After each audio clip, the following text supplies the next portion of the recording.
എൻ്റെ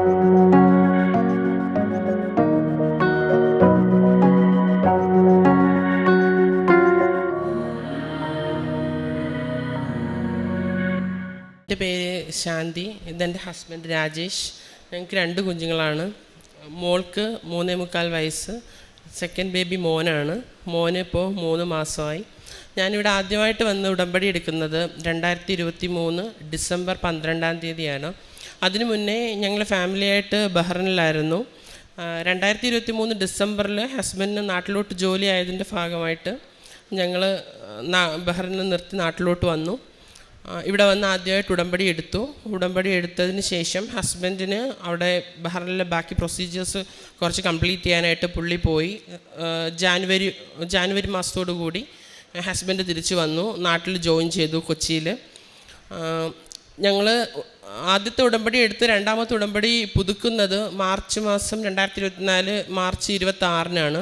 അത് കഴിഞ്ഞിട്ട് നെക്സ്റ്റ് മന്ത് ഏപ്രിൽ അൺഎക്സ്പെക്റ്റഡായിട്ട് ഞാൻ സെക്കൻഡ് കൺസീവായ വിവരം ആക്ച്വലി ഞങ്ങളൊരു 9 വീക്കിലാണ് അറിയുന്നതെന്ന് വെച്ചാൽ ആ സെക്കൻഡ് ഉടമ്പടി പുതുക്കിയതിന് ശേഷം ഞങ്ങളുടെ ജീവിതത്തിൽ ഒരുപാട് പ്രശ്നങ്ങളായിരുന്നു. നാട്ടിൽ വന്ന് ജോയിൻ ചെയ്തു, ക്ലൈമറ്റ് പിടിക്കാതെയൊക്കെ വന്നു, ഹസ്ബൻഡിന് പനി വന്നു, അത് റിലേറ്റഡായിട്ട് വീട്ടിലെല്ലാവർക്കും പനിയായി.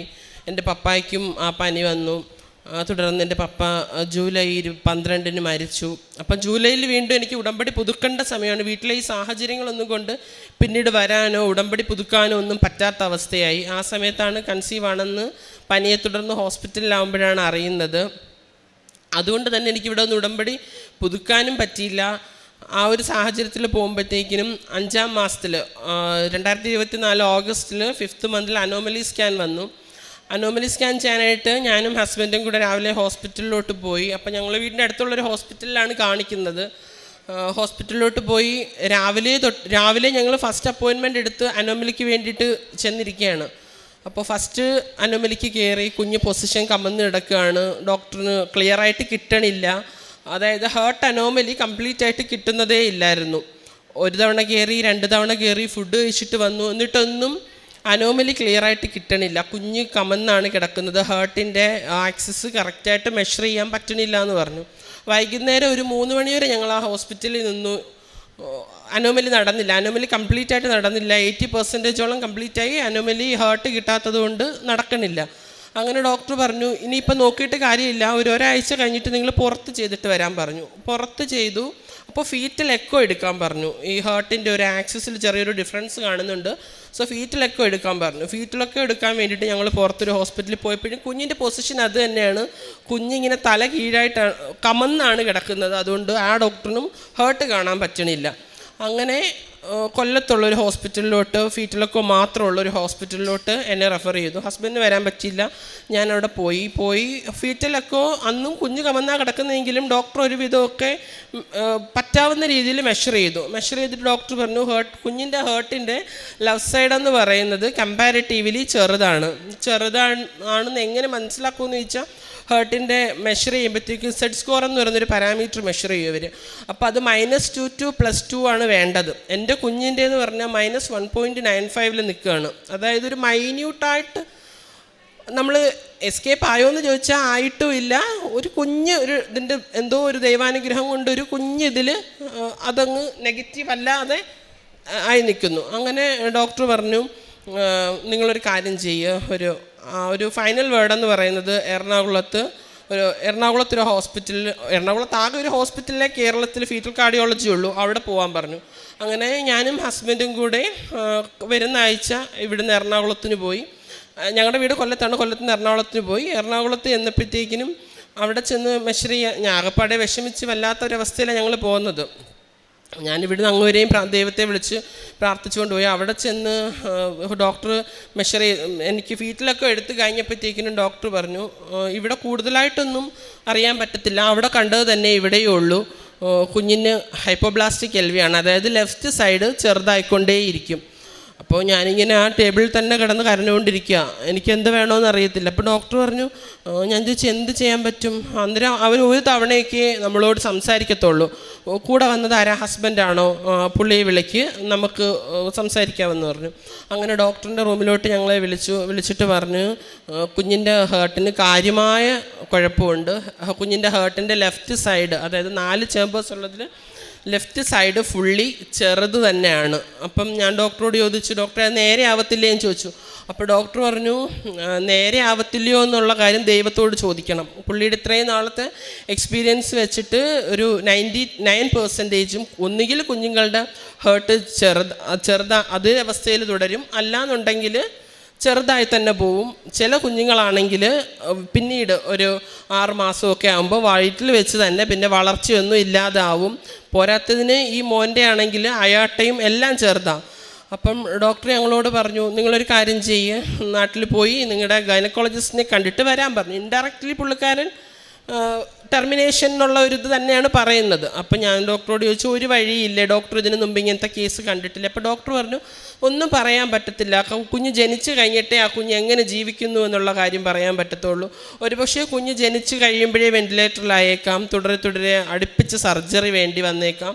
ഞാൻ ചോദിച്ചു, ഇത് മാറാൻ വേണ്ടിയിട്ടുള്ള ഒരു ചാൻസും പ്രസൻ്റ്ലി കാണുന്നില്ല. പിന്നെ നിങ്ങൾ ഈ പ്രഗ്നൻസി കണ്ടിന്യൂ ചെയ്യുന്നു എന്നുണ്ടെങ്കിൽ നിങ്ങളൊരു 6 ആഴ്ച കഴിഞ്ഞിട്ട് റിവ്യൂവിന് വരാൻ പറഞ്ഞു. ഞാൻ എറണാകുളത്തുനിന്ന് വീട്ടിൽ വരെയും കരഞ്ഞ് പ്രാർത്ഥിച്ചുകൊണ്ട് പോയി. എനിക്ക് എന്ത് ചെയ്യണമെന്ന് അറിയാൻ വയ്യ. ആ ഒരു മാനസികാവസ്ഥ സത്യം പറഞ്ഞാൽ എനിക്ക് നേരെ പ്രാർത്ഥിക്കാനൊക്കുന്നില്ല, ഒന്നും നേരെ കൊന്തയെല്ലാം പോലും എനിക്ക് പറ്റുന്നില്ല. അങ്ങനെ വീട്ടിൽ ചെന്ന് ഡോക്ടറെ കണ്ടപ്പം എന്നോട് ഡോക്ടർ ചോദിച്ചു, നിങ്ങൾ എന്തിനാ ഈ അവസ്ഥയിൽ ഇത്രയും പറഞ്ഞു വരുതിൽ ഇത് കണ്ടിന്യൂ ചെയ്യുന്നത്, പോരാത്തതിന് സെക്കൻഡ് ബേബി അല്ലേ, കണ്ടിന്യൂ ചെയ്യണമെന്നുണ്ടെങ്കിൽ ഒന്നുകിൽ കല്യാണം കഴിഞ്ഞിട്ട് കുറേ നാൾ കുഞ്ഞുങ്ങളില്ലാത്തവരായിരിക്കണം, ഫസ്റ്റ് ബേബി ആയിരിക്കണം. അങ്ങനെയൊക്കെ ഉള്ള കേസിൽ മാത്രമേ ഞങ്ങളിത് ടെർമിനേഷൻ ഒഴിവാക്കാൻ പറയത്തുള്ളൂ. പിന്നെ നിങ്ങൾ എന്തിനാ ഇത് കണ്ടിന്യൂ ചെയ്യുന്നതെന്ന് ചോദിച്ചു. അപ്പോൾ ആ ഡോക്ടർ അത് പിന്നീട് ആ ഒരു ദിവസത്തിന് ശേഷം പിന്നീട് 2-3 തവണ ഞാൻ ആ ഡോക്ടറെ അടുപ്പിച്ച് കാണാൻ പോയി. പുള്ളിക്കാരി പിന്നെ എൻ്റെ ഒരു ഫീറ്റൽ ഹേർട്ട് ബീറ്റ് പോലും ഒന്ന് വയറ്റിൽ വെച്ച് കേട്ടില്ല. അതൊക്കെ എനിക്ക് ഭയങ്കര വിഷമമായിരുന്നു. അങ്ങനെ ഇരുന്നപ്പം എൻ്റെ അമ്മ പറഞ്ഞു, നമുക്ക് കൊല്ലത്തുള്ള ഒരു വേറെ ഹോസ്പിറ്റലിലോട്ട് മാറാമെന്ന് പറഞ്ഞു. അങ്ങനെ ഞങ്ങൾ മാറി. അപ്പോഴും ഹസ്ബൻഡിന് ഭയങ്കര ടെൻഷൻ. പുള്ളിക്കാരനിപ്പം നാട്ടിൽ വന്ന് ജോയിൻ ചെയ്തിട്ടേ ഉള്ളൂ, പെട്ടെന്ന് ഒരു ലീവ് ഒന്നും പുള്ളിക്ക് പറ്റുന്നുമില്ല. പ്രഗ്നൻ്റ് ആയ അന്നത്തെ അറിഞ്ഞ ദിവസം തൊട്ട് തന്നെ ഞാൻ ഈ നമ്മുടെ ഉടമ്പടി തൈലം വയറ്റിൽ പുരട്ടി പ്രാർത്ഥിക്കുമായിരുന്നു. എല്ലാ ദിവസവും പ്രാർത്ഥിക്കുമായിരുന്നു. സ്കാനിന് പോകാൻ നേരത്തും പിന്നെ ഫീറ്റിലൊക്കോയ്ക്ക് പോകാൻ നേരത്തും എല്ലാം ഞാൻ ഉടമ്പടി തൈലം പ്രാർത്ഥിക്കുമായിരുന്നു. എന്നോട് ഡോക്ടർ നെഗറ്റീവ് പറഞ്ഞതിന് ശേഷവും ഞാൻ ഉടമ്പടി തൈലത്തിൽ മാത്രം തേച്ച് അതിന് മാത്രം വിശ്വസിച്ച് പ്രാർത്ഥിക്കുമായിരുന്നു ദൈവത്തോട്. എനിക്ക് എങ്ങനെയെങ്കിലും ഈ പറഞ്ഞ കുഴപ്പങ്ങളൊന്നും ഇല്ലാതെ കുഞ്ഞിനെ തരണേ എന്ന് പ്രാർത്ഥിക്കുമ്പോഴും ചുറ്റിനും നിൽക്കുന്ന എല്ലായിടവും നെഗറ്റീവ്. ആരോട് പറഞ്ഞാലും എനിക്ക് എൻ്റെ ഒരു ഫ്രണ്ട് ഡോക്ടറോട് പറഞ്ഞപ്പോൾ തന്നെ, എന്തിനാ ശാന്തി കരിയർ കളയുന്നത്, ഈ കുഞ്ഞിങ്ങനെ ജനിക്കുകയാണെങ്കിൽ ഉറപ്പായിട്ട് ഇതിൻ്റെ പുറകെ വലിയൊരു ഓട്ടം ഉണ്ടായിരിക്കും. ഇതൊക്കെ കേട്ട് ഹസ്ബൻഡ് ആകെ അങ്ങ് ഡിപ്രഷൻ പോലായി. പുള്ളിക്ക് ഒരു വിധത്തിൽ സപ്പോർട്ട് ചെയ്യാൻ പറ്റുന്നില്ല. അപ്പോൾ വേറെ നിവൃത്തിയില്ലാത്തതുകൊണ്ട് പുള്ളി പറഞ്ഞു, ടെർമിനേറ്റ് ചെയ്യാം, നമുക്ക് ഇനിയും കുഞ്ഞുങ്ങളുണ്ടാവുമല്ലോ, നമുക്കിതിനെ ടെർമിനേറ്റ് ചെയ്ത് കളയാമെന്ന് പറഞ്ഞു. അപ്പം മനസ്സോടെ എന്ത് പറയണമെന്നറിയാതെ ഞാൻ കൊല്ലത്ത് ആ ഡോക്ടറുടെ മുമ്പിൽ ചെന്നിരുന്നു. എനിക്ക് ഡോക്ടറോടൊന്നും പറയാൻ പറ്റിയില്ല. ഇവർ തമ്മിൽ സംസാരിച്ച് ടെർമിനേഷനുള്ള പേപ്പറെല്ലാം റെഡിയാക്കി മെഡിസിനും കുറിച്ചു. എൻ്റെ അമ്മയോ താഴെ മെഡിസിൻ പറഞ്ഞ് മേടിക്കാൻ വേണ്ടിയിട്ട് എൻ്റെ അമ്മയും അനിയത്തിയും താഴെ പോയിരുന്നിട്ട് ഞാൻ മുകളിൽ ഇരുന്ന് കരയുന്ന കാരണം അവർക്കും മേടിക്കാൻ പറ്റണില്ല. അവർക്കും എന്ത് ചെയ്യണമെന്ന് അറിയാൻ വയ്യാത്ത അവസ്ഥ. പെട്ടെന്ന് ഞാൻ അവിടെ നിന്ന് കരഞ്ഞ് മാതാവിനോട് പ്രാർത്ഥിച്ചു, ദൈവമേ എനിക്ക് ഈ കുഞ്ഞിനെ 24 വീക്ക് ആയിട്ടുണ്ട് അപ്പോൾ എനിക്ക് ഈ കുഞ്ഞിനെ എൻ്റെ ഉദരത്തിൽ ഇങ്ങനെ അനക്കം അറിയുന്ന കുഞ്ഞിനെ എനിക്കൊരു വിധത്തിലും അതിനെ നശിപ്പിച്ച് കളയാൻ പറ്റണില്ല. അപ്പോൾ ഞാനിങ്ങനെ വിചാരിച്ചു, ദൈവമേ ഞാൻ ഉടമ്പടിയിലായിട്ടും എനിക്ക് എന്താ ഇത്രയും പരീക്ഷണം. പിന്നെ ഇവർ ടെർമിനേഷൻ എന്ന് പറഞ്ഞ് അബോഷനുള്ള എല്ലാ പേപ്പേഴ്സും ശരിയാക്കി കഴിഞ്ഞപ്പോഴും ഞാൻ ഹസ്ബൻഡിനോട് പറഞ്ഞു, എനിക്ക് ചെയ്യാൻ പറ്റത്തില്ല, ഞാൻ ഉടമ്പടിയിലാണ്. ഞാൻ മാതാവിനോട് പറഞ്ഞു, ഞാൻ ഉടമ്പടിയില്ല, അപ്പോൾ എന്തായാലും ഞാൻ ഈ കുഞ്ഞിനെ ഒന്നും ചെയ്യത്തില്ല. പിന്നെ എനിക്കിതിനെ മാതാവ് അറിയാതെ ഞാൻ കൺസീവ് ആയിട്ടില്ല. ഞാൻ അറിഞ്ഞില്ല, ഞാൻ ലേറ്റായിട്ട് അറിഞ്ഞെങ്കിൽ കൂടെ മാതാവ് അറിയാതല്ല ഞാൻ കൺസീവ് ആയത്. അപ്പം എന്ത് പ്രശ്നമുണ്ടെങ്കിലും മാതാവ് നോക്കണമെന്ന് പറഞ്ഞു ഞാൻ പെട്ടെന്ന് ഹസ്ബൻഡിനോട് പറഞ്ഞു, ഞാൻ ടെർമിനേഷൻ സമ്മതിക്കത്തില്ല, എന്ത് വന്നു കഴിഞ്ഞാലും ഞാൻ നോക്കിക്കോളാം, കണ്ടിന്യൂ ചെയ്യണമെന്ന് പറഞ്ഞു. അങ്ങനെ 4 ആഴ്ച കഴിഞ്ഞിട്ട് അതിൻ്റെ ഇടയ്ക്ക് ഞാൻ മാതാവിനോട് മുട്ടിപ്പായിട്ട് പ്രാർത്ഥിച്ചു, അമ്മേ മാതാവ് എനിക്കിനി എറണാകുളത്ത് ഹോസ്പിറ്റലിൽ പോകാൻ വയ്യ, കാരണം അവിടുത്തെ ഒരു റിസൾട്ടും ആ ഡോക്ടറുടെ സംസാരമൊന്നും എനിക്ക് അക്സെപ്റ്റ് ചെയ്യാൻ പറ്റുന്നതല്ല. അപ്പം എനിക്ക് എന്തെങ്കിലും ഒരു സെക്കൻഡ് ഓപ്ഷൻ വേണം, എനിക്കൊരു സെക്കൻഡ് ഒപ്പീനിയൻ എടുക്കാൻ പറ്റണം. അപ്പം എൻ്റെ ഒരു ഫ്രണ്ട് ഡോക്ടർ വഴി എനിക്ക് ട്രിവാൻഡ്രത്ത് ശ്രീചിത്രയിലെ ഫീറ്റൽ കാർഡിയോളജി ഡിപ്പാർട്ട്മെൻറ്റിലൊരു ഡോക്ടറുടെ നമ്പർ കിട്ടി. ഞാൻ പുള്ളിക്കാരിയെ വിളിച്ചപ്പോഴും അവിടെ ചെല്ലാൻ പറഞ്ഞു. ചെന്നു ഫീറ്റ് എക്കോ എടുത്തു. സെയിം സംഭവം തന്നെ, ലെഫ്റ്റ് സൈഡ് ചെറുതാണ്. അപ്പം മാഡം എന്നോട് പറഞ്ഞു, ശാന്തിയുടെ ഫസ്റ്റ് കുഞ്ഞാണോ ഇത്, വേറെ കുഞ്ഞുങ്ങളില്ലെങ്കിൽ ഇത് കണ്ടിന്യൂ ചെയ്താൽ മതിയെന്ന് പറഞ്ഞു. ഞാൻ പറഞ്ഞില്ല മാഡം, പറ്റത്തില്ല. അപ്പോൾ പുള്ളിക്കാരി വിചാരിച്ചതിന് സെക്കൻഡ് ഒന്ന് കൺസീവ് ആവാനൊക്കെയുള്ള ബുദ്ധിമുട്ട് കൊണ്ടൊക്കെ ആയിരിക്കും എല്ലാവരും ഇങ്ങനെ പറഞ്ഞു. ഞാൻ പറഞ്ഞല്ല, എനിക്ക് പറ്റത്തില്ല, ഞാനിത് ഒഴിവാക്കുന്നില്ല. അപ്പം മാഡം പറഞ്ഞു കണ്ടിന്യൂ ചെയ്യുന്നെങ്കിൽ 7th മന്തിൽ വന്ന് വീണ്ടും ഫീറ്റിലൊക്കെ റിപ്പീറ്റ് ചെയ്യാൻ പറഞ്ഞു. അപ്പോൾ ഞാൻ മാഡത്തോട് പറഞ്ഞു, മാഡത്തിൻ്റെ എക്സ്പീരിയൻസിൽ ഇങ്ങനത്തെ കേസ് കണ്ടിട്ടുണ്ട്. അപ്പം പറഞ്ഞു ഇത്രയും കുഴപ്പങ്ങളില്ലാത്ത ഒരു കുഞ്ഞ് റീസെൻ്റ്ലി ജനിച്ചു, ഇപ്പോൾ അത് 40 ദിവസമായി. കുഞ്ഞ് വെൻറ്റിലേറ്ററിലാണ്. ചിലപ്പോൾ ഈ കുഞ്ഞും ജനിക്കുമ്പം വെൻറ്റിലേറ്ററിലായിരിക്കാം, ഒരു പക്ഷേ അത് വെൻറ്റിലേറ്ററിലൊന്നും നിന്നില്ലെങ്കിൽ തുടരെ സർജറി വേണ്ടി വന്നേക്കാം. അപ്പോഴും എൻ്റെ റിലേറ്റീവ്സും എല്ലാവരും എന്നോട് പറയുന്നുണ്ട്, പൊടിക്കുഞ്ഞിനെ ഇങ്ങനെ ജനിച്ച ഉടനെ അതിനെ ഒരു സർജറിക്കൊക്കെ വിട്ടുകൊടുക്കുന്ന എനിക്കത് ചിന്തിക്കാൻ പോലും പറ്റാത്തൊരു കാര്യമായിരുന്നു. അങ്ങനെ ഞങ്ങൾ പ്രഗ്നൻസി കണ്ടിന്യൂ ചെയ്തു. ഒരു 7th മന്തിൽ ഫീറ്റിലൊക്കെ എടുത്തു. 8th മന്തിൽ വീണ്ടും ഫീറ്റിലൊക്കെ എടുക്കാൻ വന്ന സമയത്ത് മാറ്റങ്ങളൊന്നും ഇല്ല. എനിക്ക് അപ്പോഴൊക്കെ ഞാൻ കൃപാസനത്തിൽ വരാൻ ആഗ്രഹിക്കുന്നുണ്ട്. അപ്പോൾ എൻ്റെ അനിയത്തിയുടെ കല്യാണമൊക്കെ ആയതുകൊണ്ട് എനിക്ക് വരാനും പറ്റിയില്ല. അപ്പോൾ എല്ലാവരും പറയുന്നുണ്ട് ഇത്രയും വയറും ഇത്രയും പ്രശ്നങ്ങളും വെച്ചിട്ട് നീ ഇനി ആലപ്പുഴ വരെ പോകണമെന്ന് ചോദിച്ചു. ഞാൻ പറഞ്ഞു എനിക്ക് പോയേ പറ്റത്തുള്ളൂ, എനിക്ക് എന്തായാലും ആലപ്പുഴയിൽ വരണമെന്ന് പറഞ്ഞു. അങ്ങനെ ഞാൻ അടുത്ത ഇവിടെ വന്നു. 8ാം മാസം പകുതി ആയപ്പോഴത്തേക്കിനും ഞാൻ ഇവിടെ അന്നേരമാണ് പിന്നെ ഞാൻ മാർച്ചിൽ പുതുക്കിയ ഉടമ്പടി പിന്നെ ഞാൻ 11th മന്തിൽ നവംബറിലാണ് പിന്നീട് പുതുക്കാനായിട്ട് വരുന്നത്. പുതുക്കാനായിട്ട് വന്നപ്പോഴത്തേക്കിനും ഇവിടെ വന്നു. അവിടുന്ന് ഇനി വരെ വരാൻ പറ്റുമെന്ന് വിചാരിച്ചില്ല, കാരണം എനിക്കന്ന് ഒരുപാട് ശാരീരിക ബുദ്ധിമുട്ടുകളും നടക്കാൻ പറ്റാത്ത അവസ്ഥയും ഒക്കെ ഉണ്ടായിരുന്നു. ഇവിടെ വന്നു. അന്നിവിടെ ഭയങ്കര തിരക്കായിരുന്നു. ഒരു സെക്കൻഡ് സാറ്റർഡേ ആണ് ഞങ്ങളിവിടെ വരുന്നത്. ഇവിടെ ഭയങ്കര തിരക്ക്. ഇവിടെ വന്ന് 2 മണിക്കൂറോളം വെയിറ്റ് ചെയ്തു. ഉടമ്പടി പുതുക്കിയിട്ട് താഴോട്ട് എനിക്ക് ഇറങ്ങി വരാൻ വയ്യായിരുന്നു. അപ്പോൾ എൻ്റെ അവസ്ഥ കണ്ടിട്ട് അവിടെ ഇരുന്ന ചേച്ചിമാർ പറഞ്ഞു, ഒരു കാര്യം ചെയ്യുക, ഇവിടെ നിൽക്കുന്ന ക്യൂവിൽ അങ്ങ് പൊയ്ക്കോ, അങ്ങോട്ട് പോവണ്ടെന്ന് പറഞ്ഞു. അപ്പം ഞാൻ അവിടുന്ന് പ്രാർത്ഥിച്ചിട്ടാണ് വന്നത്. ദൈവമേ, എനിക്ക് എന്തെങ്കിലും ഒരു അടയാളം തരണം, എൻ്റെ കുഞ്ഞിനെ നീ എനിക്ക് കുഴപ്പങ്ങളൊന്നും ഇല്ലാതെ തരുമെന്നുണ്ടെങ്കിൽ എനിക്ക് എന്തെങ്കിലും ഒരു അടയാളം. മാതാവിൻ്റെ രൂപം എഴുന്നള്ളിക്കുന്ന സമയത്ത് മാതാവിൻ്റെ രൂപം കൈ കിട്ടാനുള്ളത്ര കൃപയൊന്നും എനിക്കില്ല. പക്ഷേ കാസയോ മെഴുകുതിരിയോ എന്തെങ്കിലും കുടയോ എന്തെങ്കിലും തന്നെ എനിക്കൊരു അടയാളം നീ കാണിച്ചു തരണം, എൻ്റെ കുഞ്ഞിനെ നീ ഒരു കുഴപ്പവും ഇല്ലാതെ എൻ്റെ കയ്യിൽ തരുമെന്നൊരു അടയാളം തരണമെന്ന് പറഞ്ഞു. അപ്പം ഞാൻ ഇവിടെ വന്ന് നിന്നപ്പം അങ്ങോട്ട് ഭയങ്കര തിരക്ക്. അപ്പം അമ്മയും അന്നേരം ചേച്ചി എന്നോട് പറഞ്ഞു വേണ്ട, അങ്ങ് വരെ പോവണ്ട, ഇവിടെ ഉള്ള ഒരു ക്യൂവിൽ പോകാൻ പറഞ്ഞു. അപ്പം ഞാൻ എന്നാൽ പെട്ടെന്ന് ഇവിടെ നിന്ന് ആരൊക്കെയോ എന്നോട് ചോദിക്കുന്നുണ്ട്, എൻ്റെ വയറൊക്കെ കണ്ടിട്ട് പ്രഗ്നൻസി കോംപ്ലിക്കേഷൻ ആണോ, മാനേജ്മെൻറ്റ് സംസാരിച്ചിട്ട് അച്ഛനെ കണ്ട് സംസാരിക്കുക എന്നൊക്കെ പറയുന്നുണ്ട്. അപ്പോൾ എൻ്റെ ആ ഒരു അന്നത്തെ ഒരു ശാരീരികാവസ്ഥ വെച്ച് എനിക്ക് അച്ഛനെ കാണാനോ അവിടുന്ന് ആ രൂപത്തിൻ്റെ കൂടെ ഒന്ന് നടന്നു വരാൻ തന്നെ എനിക്ക് വയ്യ. എന്നിട്ടും ഞാൻ വിചാരിച്ചു 2 മണിക്കൂർ ഞാനിവിടെ വന്ന് നിന്ന് ഉടമ്പടി എടുത്തിട്ട് ഇനി പെട്ടെന്നൊരു എളുപ്പ വഴിയായിട്ട് പെട്ടെന്ന് കാണുന്നൊരു ക്യൂവിൽ ഞാൻ പോകേണ്ട കാര്യമില്ലല്ലോ. ഞാൻ അവിടുന്ന് ഇവിടെ വരെ വന്ന് അമ്മയെ കണ്ടെങ്കിൽ ഞാൻ അവിടെ ചെന്ന് വരേണ്ട സമയത്തേ വരുന്നുള്ളൂ എന്ന് പറഞ്ഞു. ഞാൻ അവിടെ ഒരു സിസ്റ്ററെ കണ്ടു. സിസ്റ്ററിനോട് ഞാൻ വിവരം പറഞ്ഞു. സിസ്റ്ററും എന്നെ ആശ്വസിപ്പിച്ചു, വിഷമിക്കേണ്ട, സിസ്റ്റർ പ്രാർത്ഥിക്കാമെന്നൊക്കെ പറഞ്ഞു. ഉടമ്പടിയുടെ സമയത്ത് മാതാവാണ് എൻ്റെ കയ്യിൽ വരുന്നത്. അപ്പോൾ എൻ്റെ അമ്മ അതിനു മുമ്പേ പറഞ്ഞു, കണ്ണിൽ കണ്ട ക്യൂവിലൊന്നും കയറി പോകണ്ട, അവിടെ നിന്ന് വന്നാൽ മതി, ചിലപ്പം കുഞ്ഞിൻ്റെ കൈ മാതാവിനെ കിട്ടിയാലോ എന്ന് പറഞ്ഞു. എൻ്റെ അമ്മ പറഞ്ഞത് കണക്ക് തന്നെ എനിക്ക് മാതാവിനെ കൈ കിട്ടി. ഞാൻ അവിടുന്ന് ഇങ്ങവരെയും കരഞ്ഞുകൊണ്ടാണ് വരുന്നത്. ഞാൻ എൻ്റെ വയറ്റിൽ മാതാവിൻ്റെ രൂപം വെച്ച് പ്രാർത്ഥിച്ചു, തമ്മേ എൻ്റെ കുഞ്ഞിനെ ഒരു ആപത്തും കൂടാതെ ഒരു മെഡിസിൻ പോലും കഴിക്കാതെ എൻ്റെ കുഞ്ഞിനെ എനിക്ക് തരണം, ഒരു മെഡിസിൻ പോലും കഴിക്കേണ്ട ആവശ്യം എൻ്റെ കുഞ്ഞിനുണ്ടാവരുതെന്ന് ഞാൻ പ്രാർത്ഥിച്ച്. അത് കഴിഞ്ഞിട്ട് ഇവിടുന്ന് ഞങ്ങൾ തിരുവനന്തപുരത്ത് പോയി അടുത്ത ഫീറ്റിലൊക്കെ ഒരു റിവ്യൂവിന്. അവിടെ ചെന്നപ്പോഴത്തേക്കിനും പറഞ്ഞു ആ ഹേർട്ട് എല്ലാവരും പറഞ്ഞ കണക്ക് ചെറുതായിട്ടില്ല, അതേ അവസ്ഥയിൽ തന്നെ ഇരിക്കുക. അപ്പോൾ എനിക്കൊരു പ്രതീക്ഷയായി. എന്നിട്ട് ഞാൻ ഡോക്ടറോട് പറഞ്ഞപ്പോൾ ഡോക്ടർ പറഞ്ഞു, ശാന്തി ഒരു കാര്യം ചെയ്യാൻ, നമുക്ക് ട്രിവാൻഡ്രത്തോട്ട് ഡെലിവറി ഷിഫ്റ്റ് ചെയ്യണം, കാരണം ജനിക്കുമ്പോൾ ഈ കുഞ്ഞ് എങ്ങനെ ഇരിക്കുമെന്നൊന്നും നമുക്കറിയത്തില്ല. പിന്നെ അതുകൊണ്ട് ജനിച്ചൊരു 10 മിനിറ്റിനകം ഞങ്ങൾക്ക് ശ്രീചിത്ര ഹോസ്പിറ്റലിൽ കിട്ടണം കുഞ്ഞിനെ, എങ്കിലേ എന്തെങ്കിലും ഒരു ബ്രീത്തിങ് ഇഷ്യൂ, ബ്ലഡ് പമ്പിങ്ങിനൊക്കെ എന്തെങ്കിലും ഇഷ്യൂസ് ഉണ്ടെന്നുണ്ടെങ്കിൽ നമുക്കത് മാറ്റിയെടുക്കാൻ പറ്റത്തുള്ളൂ എന്ന് പറഞ്ഞു. അപ്പം ഞങ്ങൾ വീണ്ടും പ്രതിസന്ധിയിലായി. ഈ 8ാം മാസത്തിൽ പിന്നെ ഏത് ഡോക്ടറോ ഏത് ഹോസ്പിറ്റലിലാണ് ഞങ്ങൾ ഏറ്റെടുക്കുന്നത്? ഞാൻ വന്ന് എൻ്റെ ഗൈനക്കോളജിസ്റ്റിനോട് പറഞ്ഞു, മാഡം ഒരുപാട് ഒത്തിരി ദൈവകൃപയുള്ളൊരു ഡോക്ടറായിരുന്നു. പുള്ളിക്കാരി ആശ്വസിപ്പിച്ചിട്ട് പറഞ്ഞു, നമുക്ക് ഇവിടെ തന്നെ എടുക്കാം, രാത്രിയിൽ സിസേറിയൻ ചെയ്തെടുക്കാം, എന്നിട്ട് ആംബുലൻസിൽ കുഞ്ഞിനെ നമുക്ക് ട്രിവാൻഡ്രത്തോട്ട് ഷിഫ്റ്റ് ചെയ്യാമെന്ന് പറഞ്ഞു. അപ്പം അങ്ങനെ ഞങ്ങൾ ആ ഒരു പ്രതീക്ഷയിലിരിക്കുകയാണ്. അങ്ങനെ ഇരിക്കുക ഡിസംബർ 18 ആയപ്പോഴത്തേക്കും എനിക്ക് ഭയങ്കര വയറ്റ് വേദന.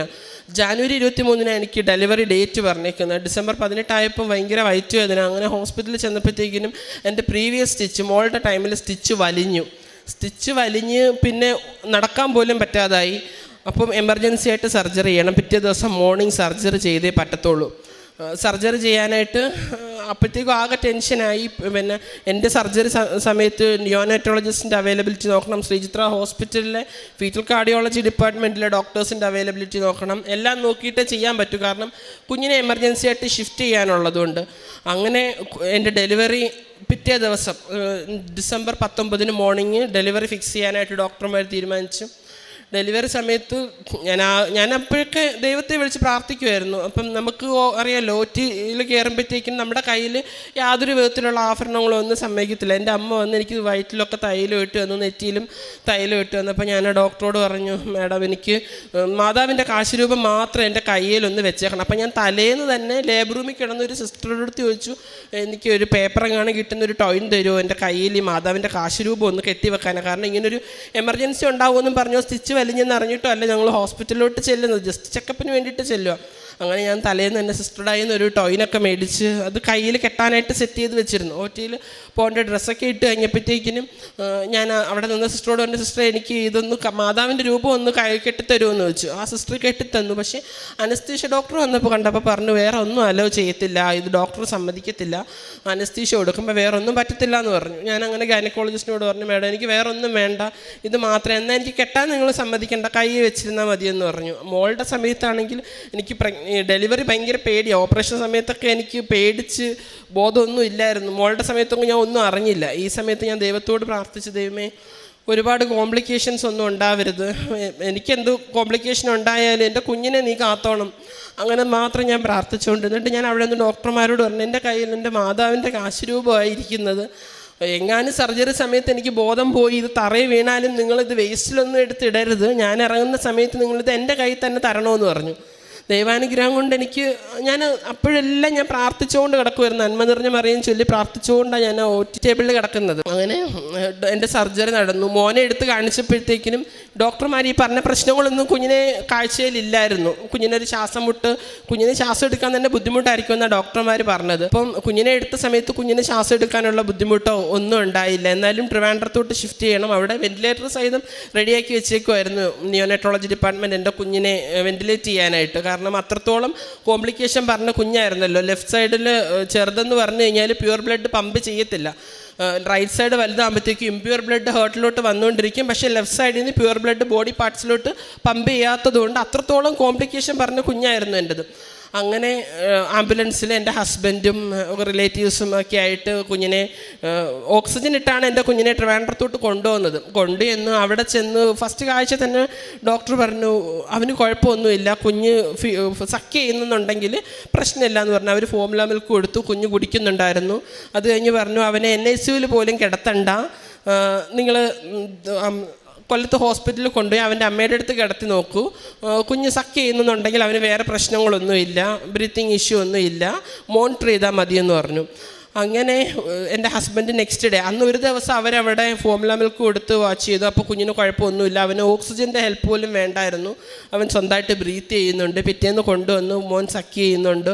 2 ആഴ്ച കഴിഞ്ഞിട്ട് റിവ്യൂ പറഞ്ഞു. 2 ആഴ്ച കഴിഞ്ഞിട്ട് ഞങ്ങൾ റിവ്യൂവിൽ ചെന്നപ്പോഴത്തേക്കിനും മാതാവിൻ്റെ അങ്ങേയറ്റത്തെ കരുണ, ഞങ്ങളോടുള്ള അങ്ങേയറ്റത്തെ കരുണയുടെ ഫലമായിട്ട് എൻ്റെ കുഞ്ഞിൻ്റെ ഹേർട്ട് നോർമൽ ഹേർട്ട് എന്നുള്ളൊരു റിപ്പോർട്ട്, ഹൈപ്പോബ്ലാസ്റ്റിക് LV പറഞ്ഞിരുന്നു, എൻ്റെ കുഞ്ഞിന് നോർമൽ ഹേർട്ട് എന്നുള്ള റിപ്പോർട്ട് തന്ന് മാതാവ് എന്നെ എൻ്റെ കുടുംബത്തെ അനുഗ്രഹിച്ചു. ഇതാണ് എൻ്റെ ജീവിതത്തിൽ മാതാവ് എനിക്ക് തന്ന് മറക്കാനും ഒരിക്കലും ഞാൻ എന്ത് കൊടുത്താലും പകരം വരാത്തൊരു അനുഗ്രഹമായിട്ട് മാതാവ് എനിക്ക് എൻ്റെ മോനെ തന്നു. പിന്നെ ഞങ്ങൾ ഹിന്ദു വിശ്വാസത്തിലുള്ളവരാണ്. എന്നാലും ഞാൻ ആദ്യമേ മാതാവിനോട് പറഞ്ഞിരുന്നു, എനിക്കിത് മോളാണെങ്കിലും ഞാനിതിനെ ഹെയ്സൽ എന്നായിരിക്കും പേരിടുന്നത്. കാരണം ഒരു കുഴപ്പവും ഇല്ലാതെ മാതാവ് എനിക്കിതിനെ തരികയാണെങ്കിൽ ഹെയ്സൽ, ഗോഡ് ഹാസ് സീൻ എന്നർത്ഥം വരുന്ന അങ്ങനെ അർത്ഥം വരുന്ന ക്രിസ്ത്യൻ പേര് മാത്രമേ ഞാൻ എൻ്റെ കുഞ്ഞിനിടത്തുള്ളൂ എന്ന് ഞാൻ മാതാവിനോട് പറഞ്ഞിരുന്നു. അവരെന്ത് ചെയ്യുന്നെങ്കിലും ഞാൻ കൃപാസനത്തിൽ ചെയ്യത്തുള്ളൂ, ഫസ്റ്റ് ഫുഡ് കൊടുക്കുന്നതായാലും ഞാൻ അവനെ ഇവിടെ കൊണ്ടുവന്നേ കൊടുക്കത്തുള്ളൂ, ഈ പേരിൽ ഞാൻ എൻ്റെ കുഞ്ഞിനെ വളർത്തത്തുള്ളൂ, ഞാൻ മരിക്കുന്നത് വരെ മാതാവിൻ്റെ വിശ്വാസിയായി ഇരുന്നോളാം എന്നും ഞാൻ എൻ്റെ അമ്മയോട് പറഞ്ഞു. മാതാവ് എൻ്റെ പ്രാർത്ഥന കേട്ട് അങ്ങേയറ്റം കരുണ ചെയ്തതിൻ്റെ ഫലമായിട്ട് നോർമൽ ഹേർട്ട് എന്ന് റിസൾട്ട് വന്നു. എൻ്റെ കുഞ്ഞിന് യാതൊരു കുഴപ്പങ്ങളും ഇല്ല. ഇനി ഒന്നാമത്തെ വയസ്സിൽ നിന്ന് എൻ്റെ മോന് 3 മാസമായി. ഇനി 1 വയസ്സിൽ മാത്രം ഫീറ്റലൊക്കെ എടുത്തൊന്ന് റിവ്യൂ ചെയ്യണം.